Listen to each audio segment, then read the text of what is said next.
Welcome back. अफसोसनाक खबर आपको दें, सियालकोट में बाप ने बेटे, बहू, 3 साला पोते और 1.5 साला पोती को गोलियां मारकर कत्ल कर दिया, जबकि मुलजिम फरार हो गया। पुलिस के मुताबिक मुलजिम का अपनी फैमिली के साथ जायदाद का तनाजा चल रहा था। पुलिस ने मुलजिम को गिरफ्तार कर लिया है। तफसील लेंगे अपने नुमाइंदे मुबीन मलिक से। मुबीन, अफसोसनाक वाकया है, अब तक क्या हकाइक सामने आए?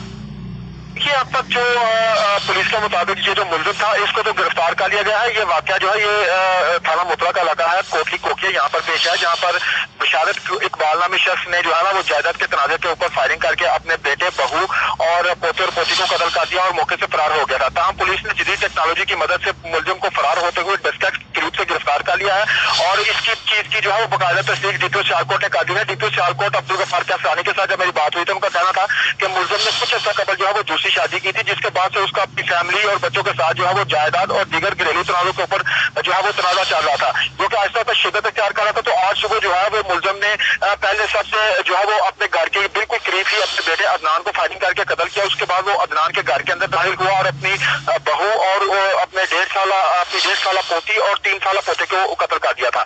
तो अभी सूरत हाल ये है कि पुलिस ने मुलजिम को गिरफ्तार करके जो उससे आला कत्ल बरामद कर लिया है। इलाके के अंदर अभी भी शदीद खौफ खराज फैला हुआ है और लोगों की और पुलिस की भारी जो है वो वहां पर मौजूद है। अभी जो है वो पुलिस ने जो डेड बॉडियां थी उनको सिविल अस्पताल डस्का के अंदर जो है वो शिफ्ट कर दिया है पोस्टमार्टम के लिए। और डीपीओ सियालकोट का कहना है कि जो भी दरख्वास्त है कि शुक्रिया, आपने इससे मुताल्लिक अपडेट किया।